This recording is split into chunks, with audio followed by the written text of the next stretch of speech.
Hi, how you doing? And welcome back to a video on the channel where we've got it our final FPL draft of the pre-season. This is going to be the team I'll be pretty much sticking with, although we will be talking about a couple of options I could move onto if the season doesn't start as well as I'd hope. If you are new to the channel, please do like and subscribe. I've had about 10 new subscribers in the last week, which is awesome, to be honest. It's fantastic support, so thank you so much for that.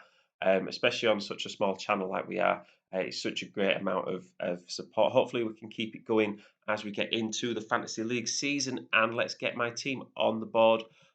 So I do start in goal with Onana. Nothing's changed there. I think a 5 million goalkeeper for potentially top 14 in the league is just great value. And we know he's going to start. So why not get him in?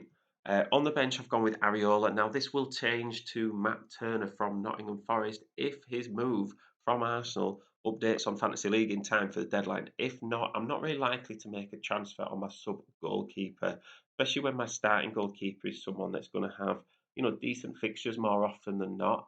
And, if I've got two transfers to use and I really can't improve my team in any way, then yeah, sure, I'll use a transfer on him. But it's just not really worth it unless, I'll probably just get Matt Turner in when I wildcard inevitably partway through the season. In defence, I'm sticking with Estupiñán, Saliba and Ruben Diaz to start with, although I'm not afraid to move off any of these. I think Saliba is probably the most nailed on because Arsenal's fixtures just look too good to pass up on. Estupiñán's the sort of player that when Brighton's fixtures change in a few game weeks, I could move off him because what are we really expecting a Brighton defender to do? Like, they're not going to keep a clean sheet every week.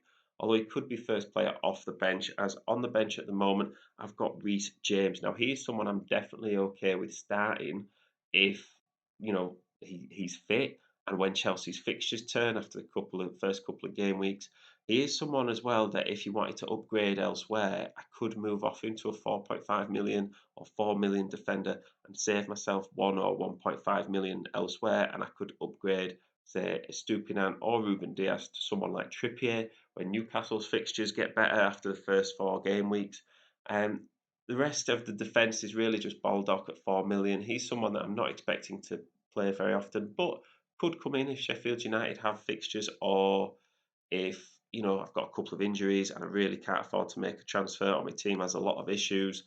In midfield, we're sticking with Saka and Martinelli. Now, I know there's a lot of sort of question marks over Martinelli's minutes, but for me, they're not really question marks until it happens. Like, we thought this last season, and he is someone that did continue to start. He started in the Community Shield, so I don't really see why he would not start the first Premier League game of the season. Yeah, he might get taken off early, but that could happen to lots of players.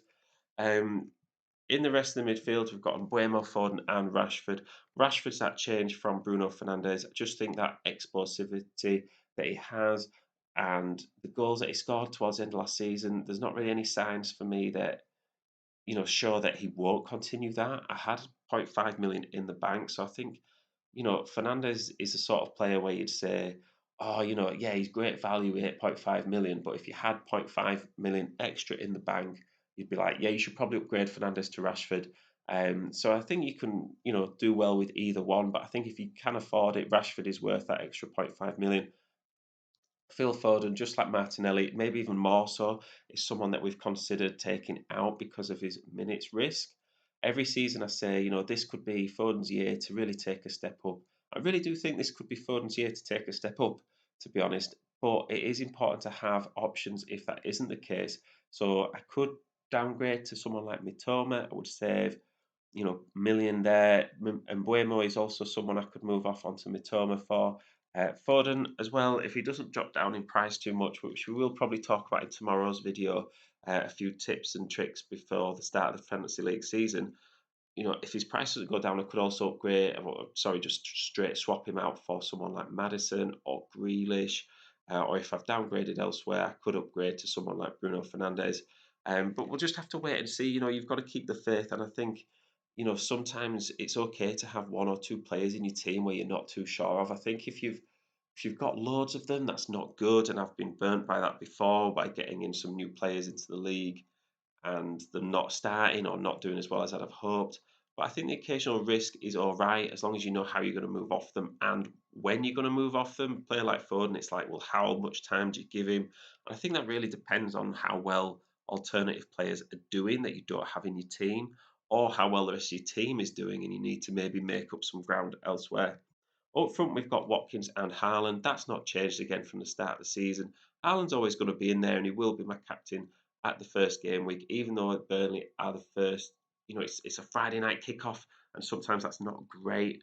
And I think a lot of us will know by Saturday morning how well our teams are going to do for the week because it'll depend on how good you're feeling about fantasy league as to whether Haaland scored a hat trick or not. Ollie Watkins is someone that I think is just too good a price point to have. I don't really see me getting off him in the first few weeks. I think he is someone that is consistent and was consistent towards the end of last season. He scored 15 Premier League goals.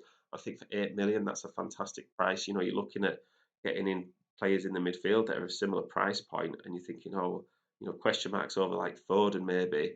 You think, well, Watkins only 0.5 million more, and he is so nailed on, and he's such a big part of Aston Villa's attack. And Aston Villa are a team who have good fixtures, and we're expecting them to do good things this season. On the bench, we've got McAtee from Luton Town. Shout out to Luton Town. Hopefully, they do really well this season. Not a fan, but appreciate the story and should have a representative in your team from Luton Town if you can. Hopefully, you'll get occasional minutes here and there. So, my team overall is rated 95% on Fantasy Football Hub. Shout out to them. Value is 100 million, and for me, my strengths are I can move off players if needed. We just talked about maybe moving off Foden or how we could upgrade the defence to someone like Trippier if we need to. And all my players have good starting fixtures. They are players that play for good teams, and the fixtures look great at the start of the season. Sure, they can turn as it gets on, but really that's something that you're going to make changes throughout the fantasy league season as it is. And at the moment, all you can do is really go on fixtures because the form isn't quite there. There's question marks with all the teams in pre-season as to whether how seriously you take it. So you just got to go with the fixtures and last season. For me, weaknesses, like we said, will Foden start? We've discussed that already. A potentially weak bench. Now, we'll talk about it probably in tomorrow's video even more. But for me, you don't really need to have more than one playing bench player on your bench. Everyone else is kind of just there, as an absolute emergency, as an absolute push. I could get Baldock in my team off the bench. But really, Reece James is someone there that I don't have a problem if one of my players is injured or doesn't play at all for whatever reason in one game week. Reece James can come in and do really well. As a 5.5 million defender, he's someone that will probably be starting more often than not. Who for? I guess it depends on how the season's going. But yeah, let me know what you think about my team. Is there any last minute changes you think I should make? Or have you got any last minute questions about your team as well? Good luck in the fantasy league season. Remember, it's just a game, so just go out there and enjoy it. This time of season is fantastic because anything can happen. Anyone can win it at this point, can't we? We're all thinking about how we're going to finish, first in fantasy league. It never usually happens like that, but hopefully it will happen for somebody listening to these videos. Thank you very much. Please do like and subscribe if you are new, and I will see you in the next one.